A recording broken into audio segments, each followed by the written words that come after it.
Welcome to Cancer Explained with Central Care Cancer Center. It's likely that someone you know has been diagnosed with a form of cancer. Learn more about specific cancers, their risks, signs, symptoms, and treatment options by listening to Cancer Explained.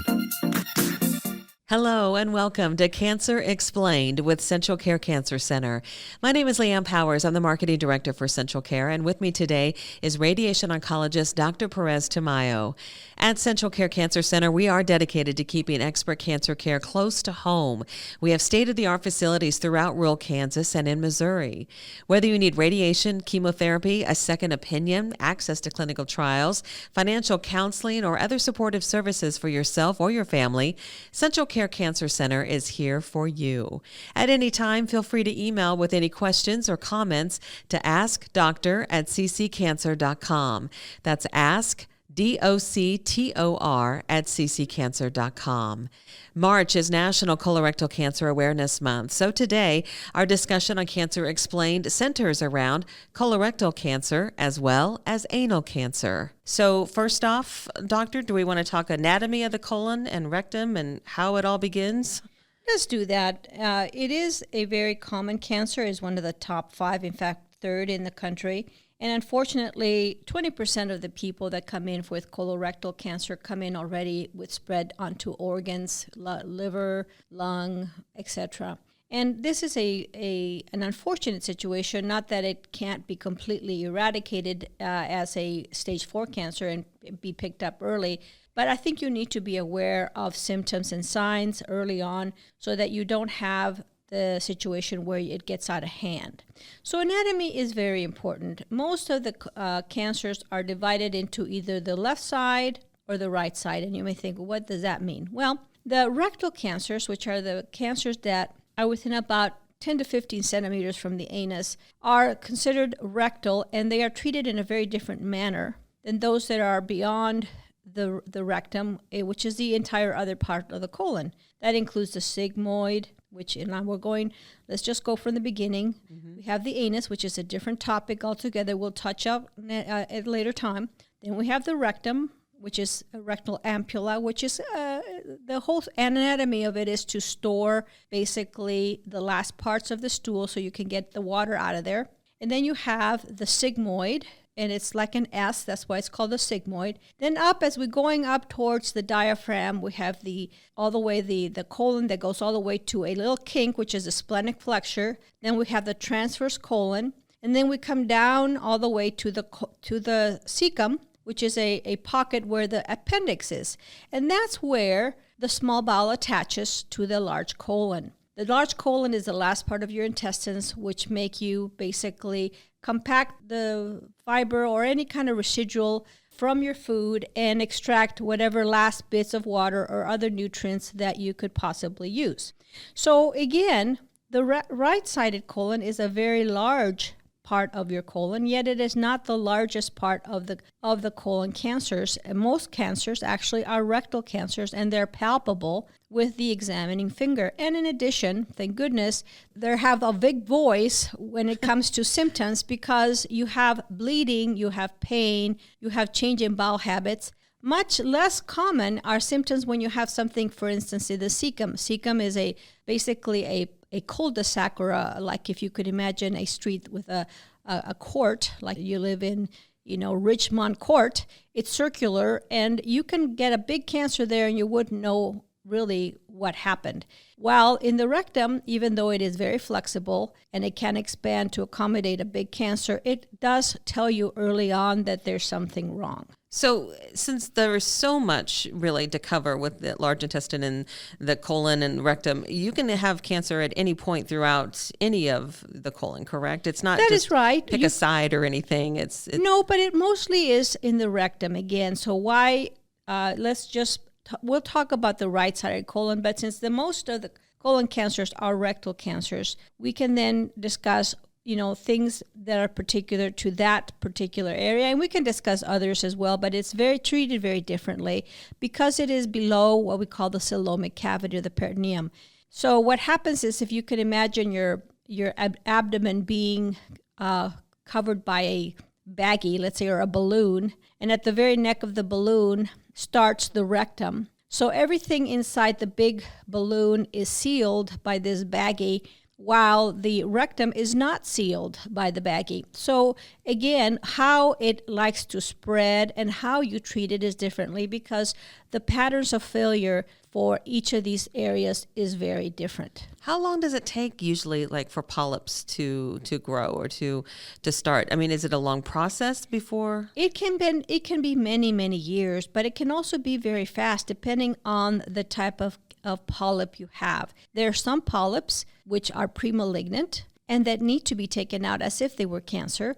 And there's some polyps that just need to be removed, and if they are bland in their pathology, that should be enough. Now, there are some genetic situations where you need to, in fact, remove your colon if necessary to not go into a cancer type of scenario. There are genetics that are involved in these families with genetic predisposition to cancer of the colon. And you know you have that because you have people in your family that have been dying of cancer of the colon when they're young. And we're young, I'm talking about 40s, in their 40s or even younger. And these are their syndromes of all sorts, and I won't name them all, but you know that, brother had it, your sister had it, your mother, your dad, your grandparents. And if that is the case, that is a different topic. And these types of cancers are dealt with differently, and you have to go to a high-risk colon clinic where they will do first genetic testing, and they will tell you what your risks are depending on what kind of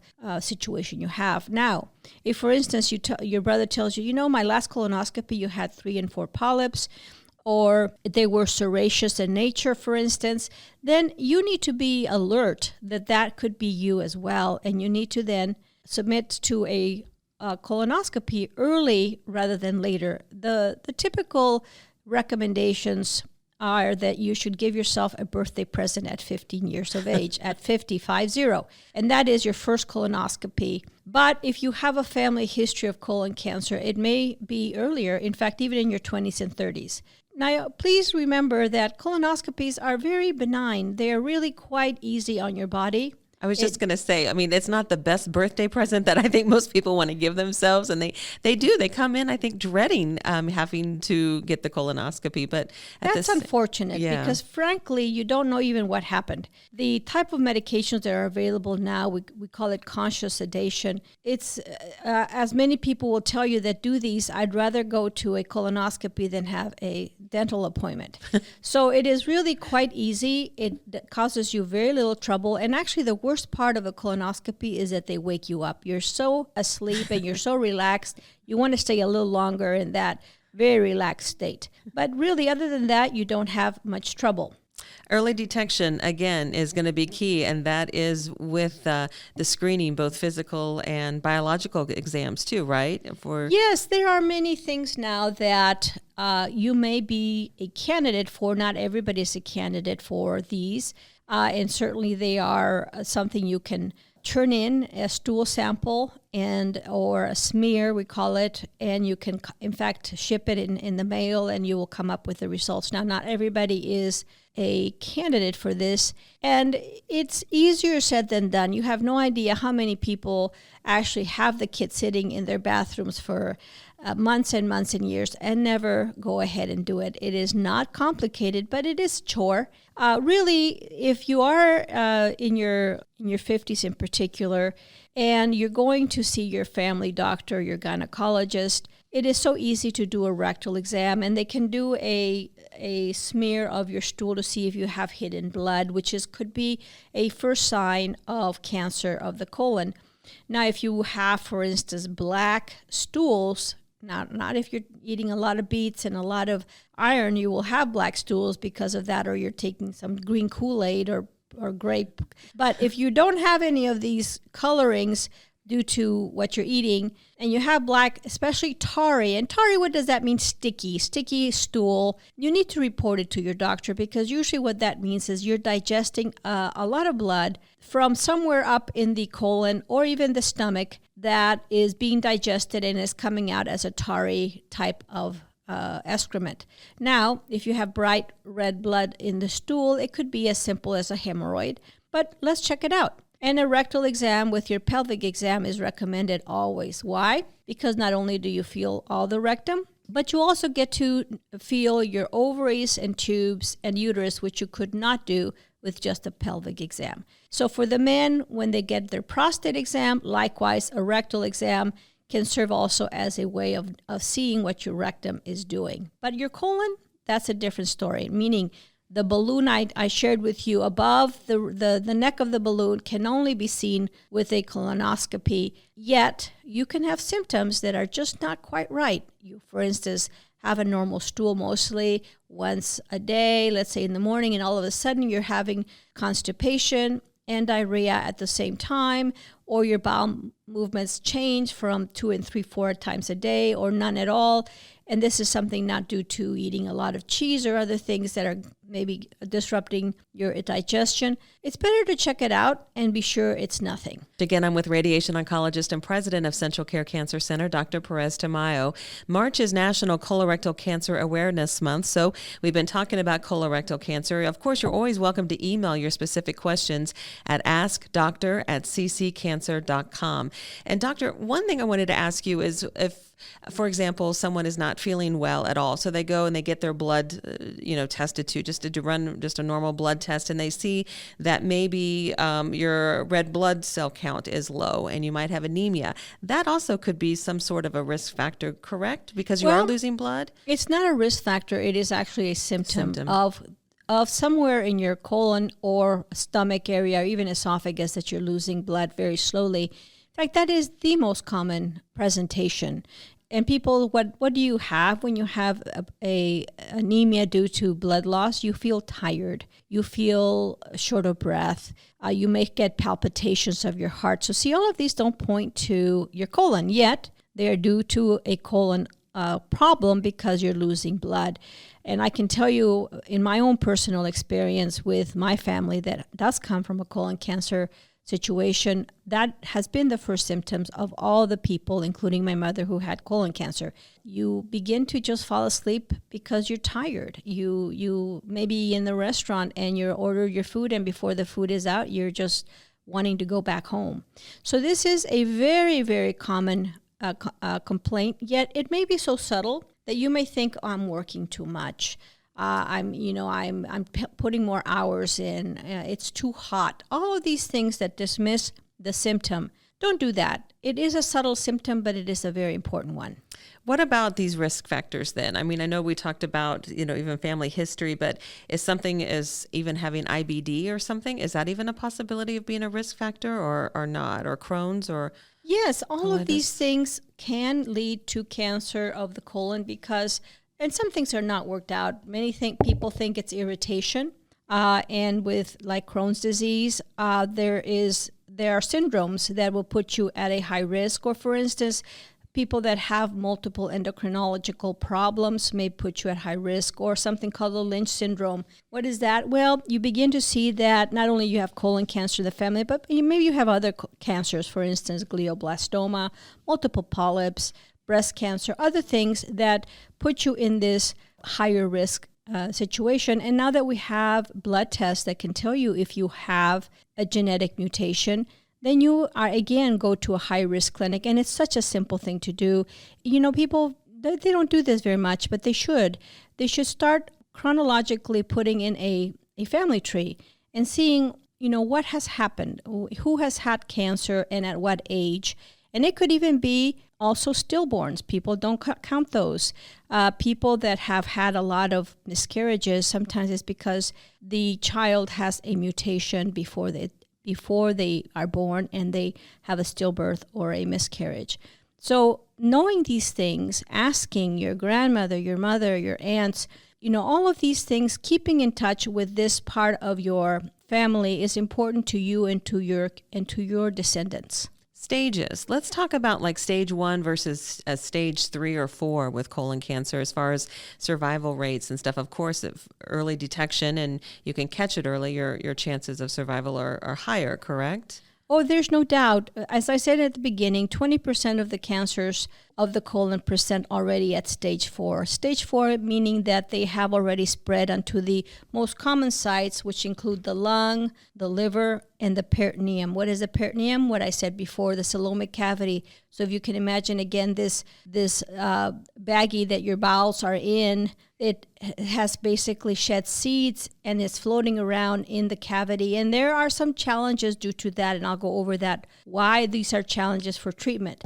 But the first stage that you want to see these in is called carcinoma in situ, meaning that it is still in the mucosa, very, very maybe irritated cells that are just beginning to become cancerous, and you can only pick those up with a colonoscopy. You have absolutely zero symptoms, or you have a high risk of colon cancer due to your family, and then they do surgery based on just your risks.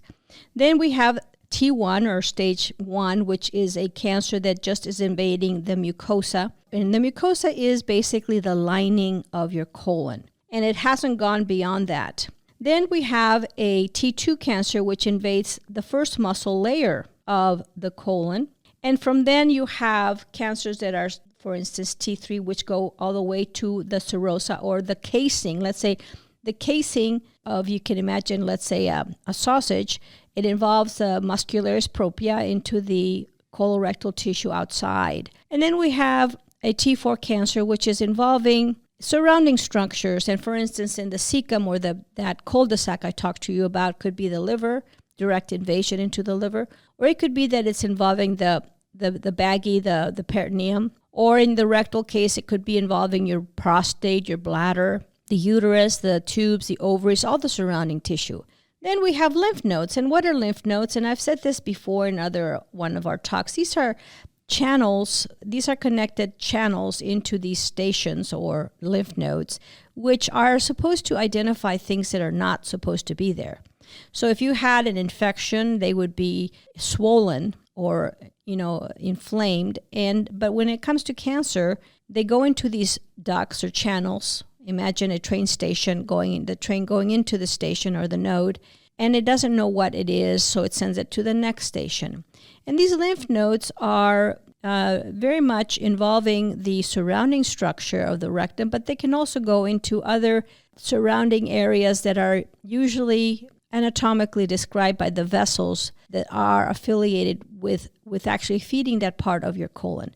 So for instance, if you have a very low cancer, let's say of the rectum, they can be feeding into the hemorrhoidal system or into the external iliac system or higher up into the internal iliac system, and these are vessels.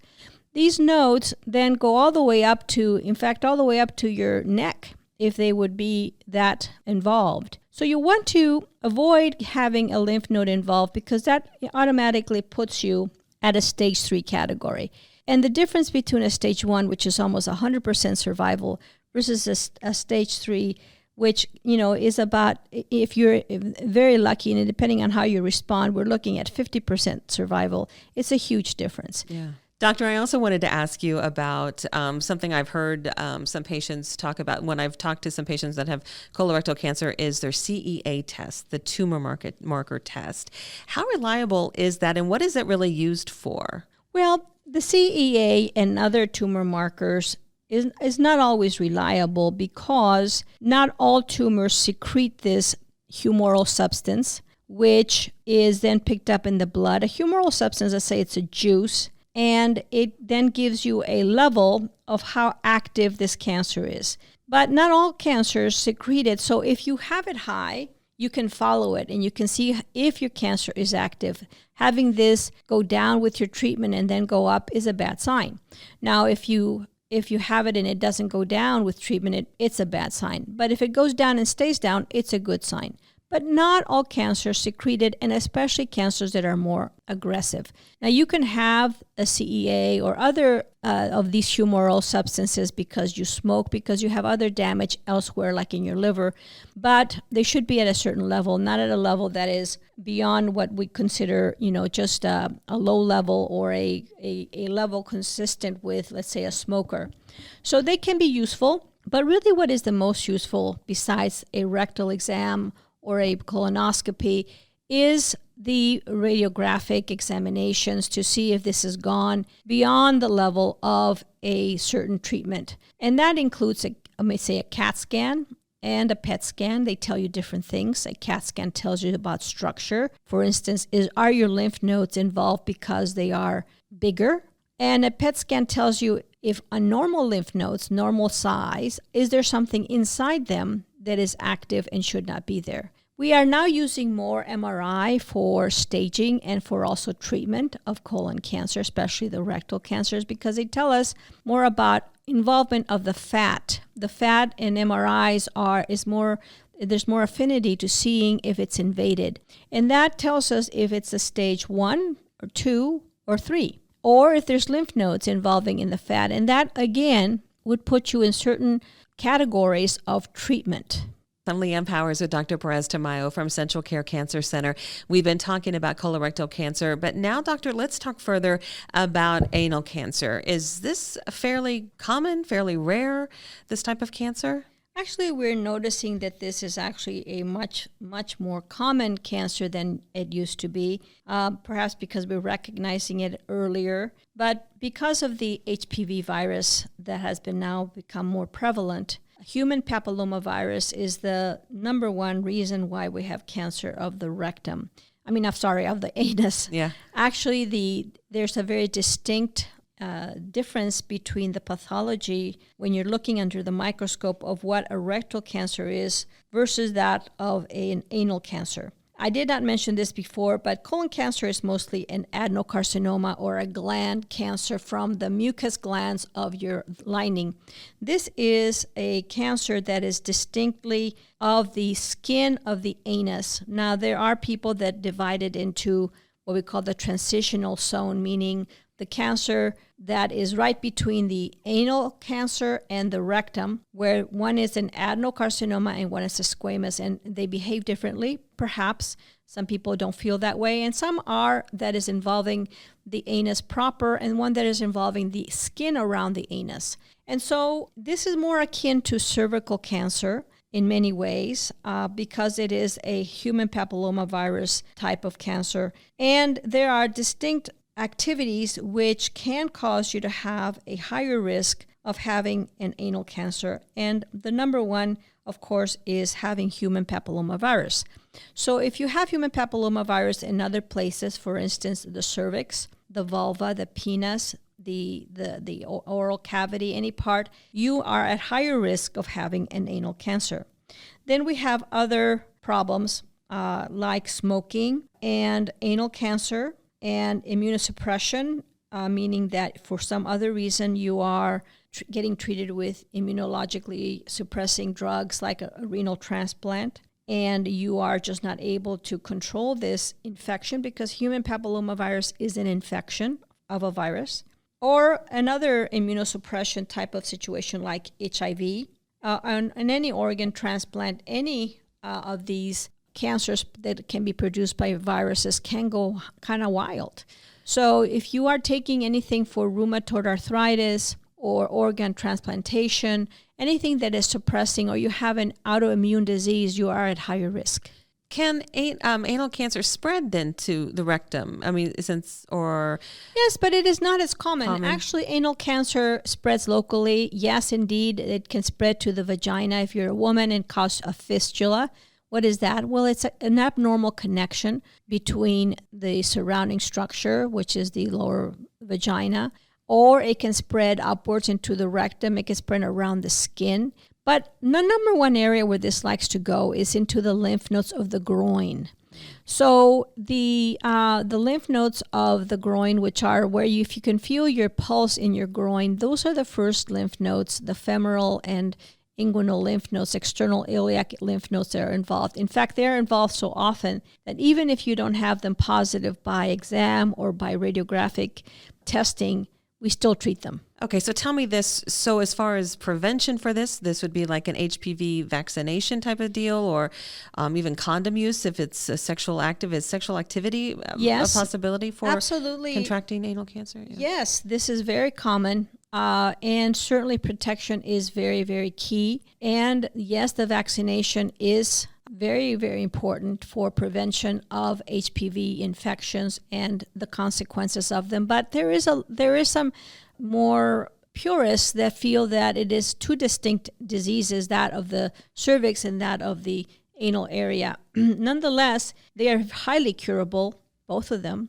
And so treating these that are very early in announcing their presence is important. Now, unfortunately, even though they have symptoms right away, they're usually misdiagnosed because people feel that you have either a venereal wart or you have hemorrhoids. This is the most common reason why people come in later than they should. And that is because they do go to the doctors. They do ask for something to be done about the pain and then, or bleeding. This is a common symptom, and yet they find that they get nowhere.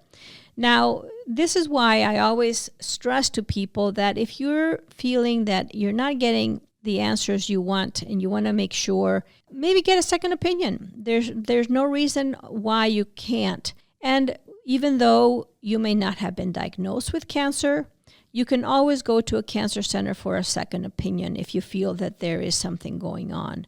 Of course, the presence of a lymph node is always a worry. If you have a lymph node and meaning that you have a palpable mass that could be soft or hard in the groin, you need to seek attention, again, because you can get cured even with lymph nodes. So you want to find this out early. Is there a screening option then for anal cancer? Unfortunately not. Unlike cancer of the cervix, there's no pap smear that is available as yet. And there is really just looking at it, you can tell it doesn't take a lot to look and say, wow, there's something going on here.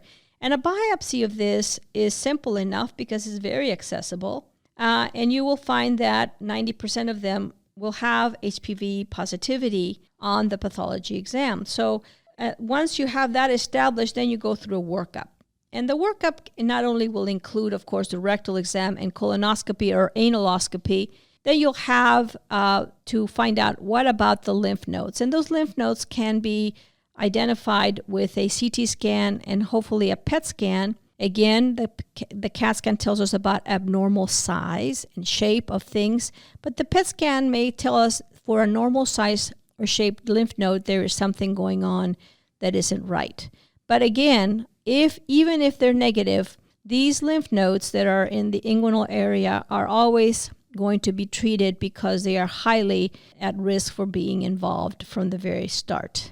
Doctor, is there anything you would like to add about colorectal cancer or anal cancer? Yes, just remember that for anal cancer, you can still keep your anus, so let's keep it. So let's do the treatment, which is radiation and chemotherapy. Now, again, nothing is free in this world. When you have a cancer anywhere, and as in the rectum, which is a very flexible sphincter, you're going to get scar tissue, and you can get rigidity of this area. So the less of this organ to be involved, the more workable and more normal will you be your, follow-up and curability. So, and also in conclusion, we should celebrate our birthdays and have our colonoscopy, and just for that screening option, just to be safe, catch it early. And treatment, of course, is so much better when you can catch it early versus later for colorectal cancer. And remember that the rectal exam is great, but you need to spread those cheeks to let them see, because you can't see it with just your finger. You have to see it with your eyes. I'm going to quote you too. Spread your cheeks. Thank you, Dr. Perez-Tamayo.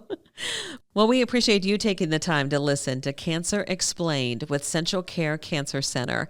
With facilities throughout rural Kansas and in Missouri, Central Care Cancer Center offers complete cancer care all under one roof, so there's no need to travel far for the best care.